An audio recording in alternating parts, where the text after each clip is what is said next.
Strike One Speed. A very cool, unique pistol. Coming up, you'll see absolute first shots through the gun, first impressions, full magazine plus one. We'll take it over for what's for dinner to see what it eats. Try the spinner for sights and trigger control, do some practical accuracy, and then give you concluding thoughts. Coming up next on GBGuns. I'm pretty excited about trying out the Strike One Speed. Got our target cavern set up. We have our reduced size torso out there at about 20 yards, maybe a little bit further. 10 rounds of New Republic ammo that we recently reviewed over at the depot. I loved the Strike One and was sad that it kind of disappeared. I'm glad to see that these models are back. Is the speed much different? We'll be finding that out today. All right, let's see. Cold shots. I mean, first time shooting a gun. The fiber optic is nice.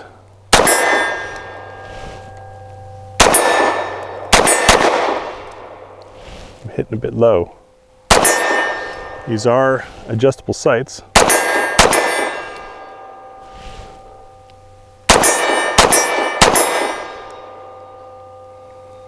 Pretty soft recoil impulse. It's certainly different. You can tell that this is a different action type. As that cycling happens, I'll have to think about how to describe it, but it is definitely different. As you guys saw on the tabletop, and you can see right here, it's not a tilting barrel design, it's their speed lock. This will be interesting. Let's see what it eats. No, actually better yet, let's test these mags. Full magazine plus one is a basic test of the magazine design and their fitment with this particular firearm. Using that same New Republic, there's our one and a full 17. That full 17 went in pretty easily. No extra mashing, which is a good indicator. So that's giving us 18 rounds on tap. I'm gonna try to burn it down and see what kind of speed I can get on this speed. On that same piece of steel.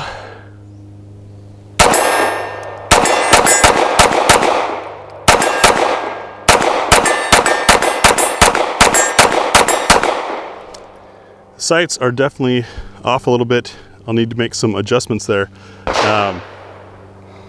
That was not as fast a shooting as I've done on other pistols, largely because I was missing and trying to find my target.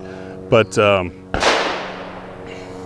that recoil impulse still, I gotta figure out a way to describe it. The firearm is moving quickly. I just can't describe it yet. We'll have to wait and see. Quick check of the zero on this sight using that same ammo. I'm 7 yards away from circle target, and we'll see where my point of impact is. That was low.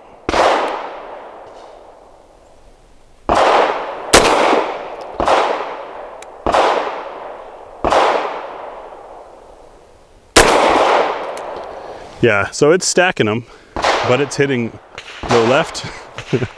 Ironic, classic shooting error to make, but I think it's maybe not just me this time.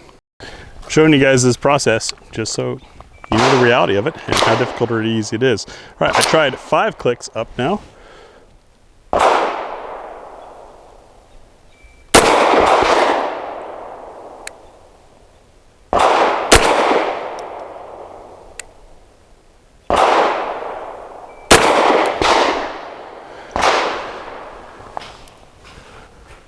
Hard to see because it's stacking them so tight. It looks like those 5 clicks went the wrong way. So I'm gonna go 10. Back to our Ammo Squared and Patreon supporters, it's What's for Dinner time. As we move down this line, you will see that all of these projectiles are of different weights, case materials, projectile types, ogives are in different spots. Quite a variety here. We're looking to see what will the gun eat. Will it feed from slide lock enough energy to cycle and feed another round of the same type? And will it lock the slide open on empty? This is a combo pack, so 1 box, 2 different loads. Today we'll be going from 50 grain up to 158 grain. If you're curious about trying any of this stuff yourself or wanting to replicate this with your own firearm, check out the pinned comment for the article over at gbgunsdepot.com. We link to this ammo where we can find it. I'm glad we got that figured out. I also noticed while I was doing that, the little tiny screws that hold the sight on, they're backing out. So something to keep in mind and watch out for. Maybe throw some Loctite on there. That's what I'll do when I get home. Hope it makes it through. First load on the list is the Liberty Civil Defense 50 grain plus P. See how this gun eats it. Sorry about the background noise. This is July 4th weekend.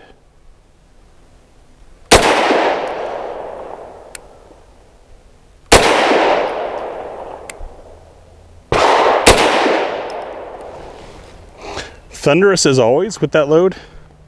Very, very smooth shooting. I'm actually excited to take a look at the footage of that when I get back home and edit this, because it feels like the gun's not really moving. Speaking of gun not moving, this next load, the Hornady Critical Defense Light 100 grain, if it runs, should be a joke in this gun. Circle number 2. Huh.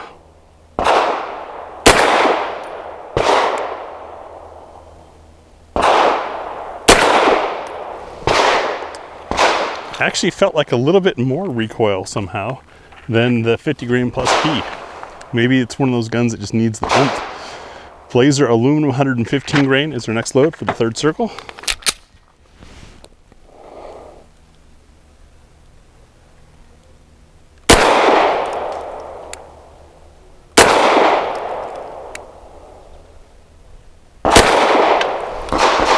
Very smooth, no issues with cycling. Had an interesting discovery in a recent video you guys may or may not have seen. The collab I did with the Humble Marksman. He happened to be in town. We had a very brief moment, so he brought his Staccato XC, which is a comped double stack 1911. And what we discovered with that was the gassier the ammo was, the more effective the comp was. And so it was kind of a fun what's for dinner, because the stuff that's usually not pleasant in small guns or non-comped guns is what shot the nicest for that thing. Circle 4, we've got Wolf 115 grain steel case. If you're new to the channel, we use the steel and aluminum case stuff because, well, same reason you guys do, it's cheap. However, it also has a different friction coefficient between the cases stacked in the magazine and going into and out of the chamber. It also expands and extracts at a different rate than brass, and that's why some guns don't like it, which gives us all the more reason to test it. Spicy.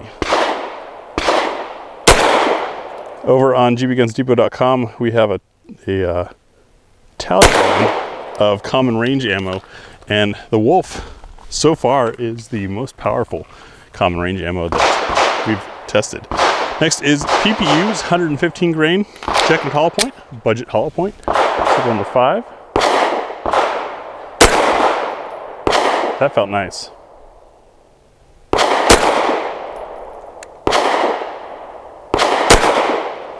I mean, don't get me wrong, that has recoil, but it feels good in this gun. I think this is one of those guns that likes the spicier stuff. Top off our next mags. Moving over to circle 6 will be the Winchester Defender 147 grain. That tends to be snappy stuff.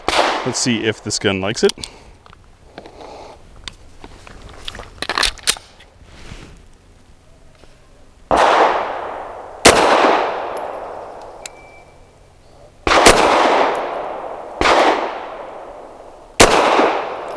Again, I'm feeling recoil, but not as much flip, I think, because of this different action type. Now moving on to the Federal Combo Pack. This is 147 grain Syntech Training Match, and it's supposed to be matched to the 147 grain HST, which will be the following load. Never shot the two side by side, so we'll find out.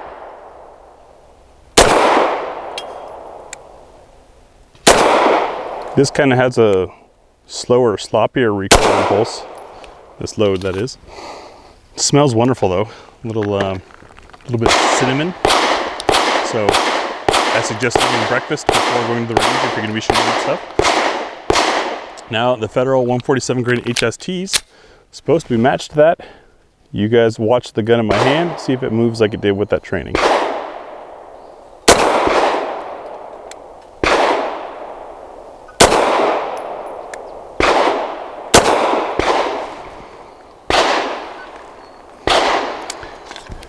And it appears the target camera did not want to, wasn't recording. My apologies for that. I will post-edit, put pictures of those groups. That's really frustrating. I don't like to repeat tests. Federal Syntech 150 grain action pistol gamer load is going to be for number 9.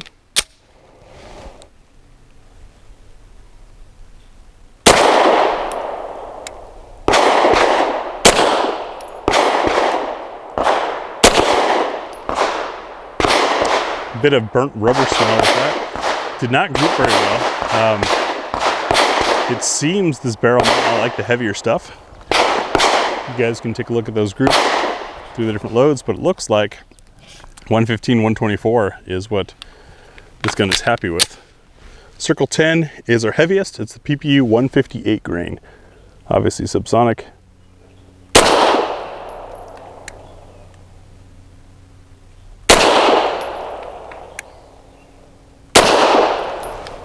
And that grouped great. So maybe it just doesn't like the federal loads. All right, let's go over to the spinner and see how it does there. Hanging out in the shade there is our Titan Bird Outdoors 6-inch spinner target. We're about 13 yards away. Use this target to judge sights and trigger control and the learnability of the pistol. We'll leave it zoomed in there so you can see I'm standing right next to the camera, obviously, since I'm just moving it. As I hit this target, it starts moving. The harder it's hit, the more frequently it's hit, the faster it moves, the more important timing well-placed shot becomes. If we want to keep the movement going, that's the challenge in it. So how's the speed do? Let's find out. Using that New Republic ammo, not the strongest stuff, but the 5-inch barrel should help.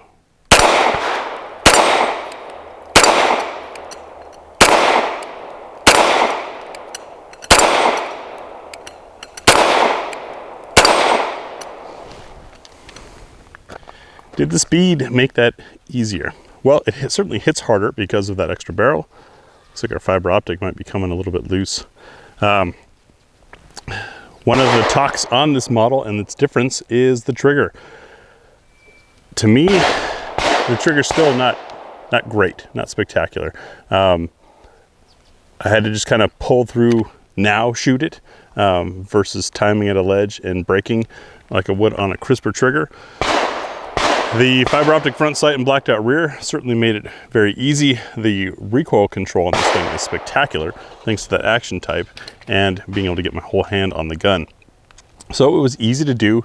I just don't think that the trigger was anything magical. It's more a matter of just learning the gun. Now let's go do some practical accuracy and wrap up my thoughts. New Republic, we'll be shooting at the left circle square. If you're new to the channel, we use this target because that square is 1 inch.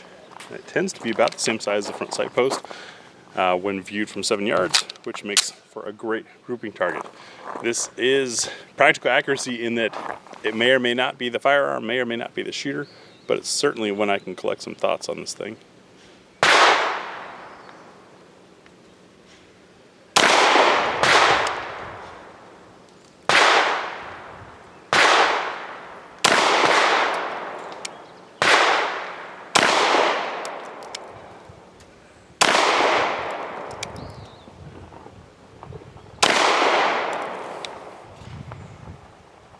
That moving fiber optic sure is distracting.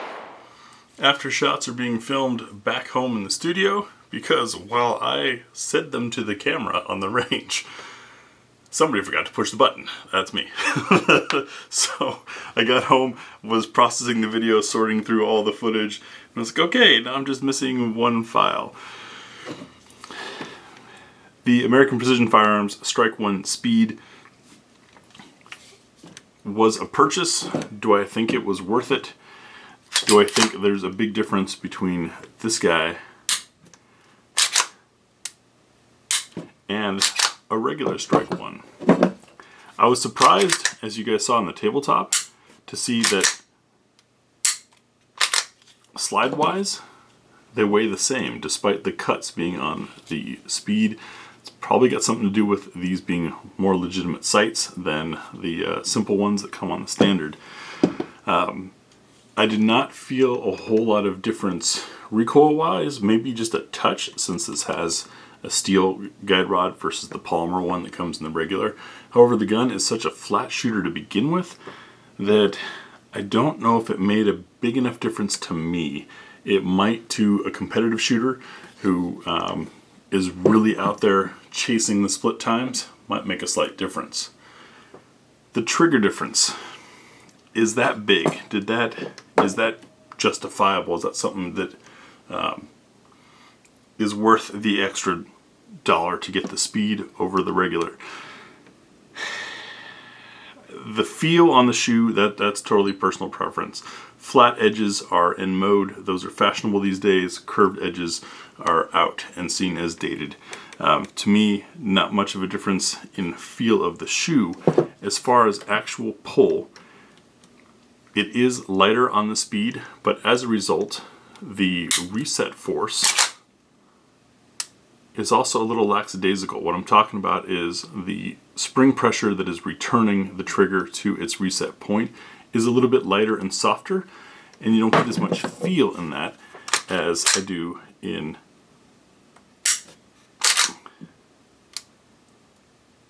the original. But as you saw right there with that kind of staging and slipping, it is certainly cleaner on the speed. I do not regret buying this. Still a cool piece. I'm still very excited to see that these are back and available in the US.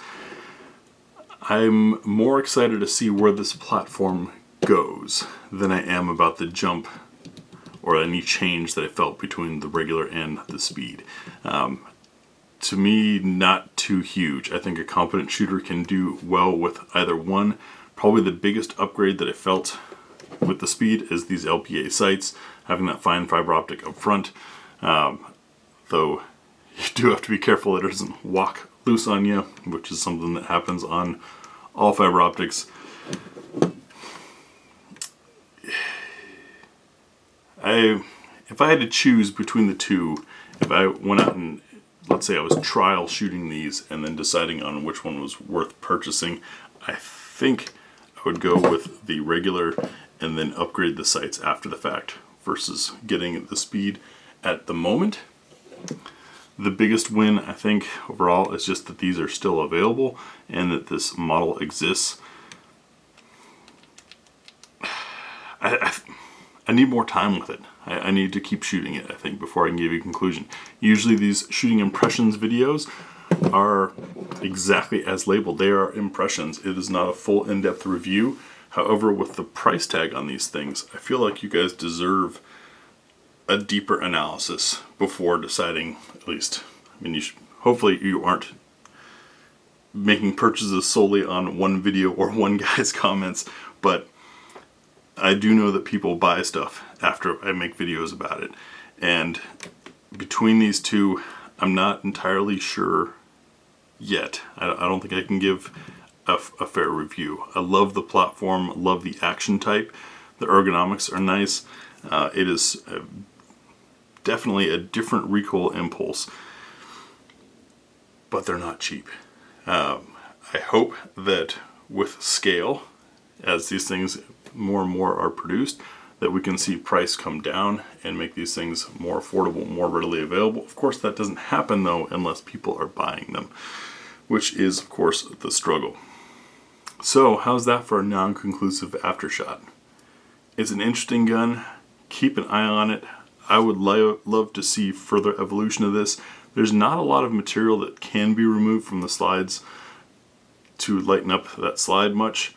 I know there are red dot adapter plate aftermarkets, the kind that fit in through the dovetail. I'd love to see this red dot ready out of the box simply for its own success as a platform. As you guys know, I'm not a big red dot shooter. I prefer irons. I've had too many problems with too many different dots in too many different scenarios to be locked into shooting with dots on. But it's a really cool platform. I'm glad that we've got American Precision Firearms still importing these, and I look forward to seeing the next evolution of this platform, should that be something that comes around. Thanks for watching.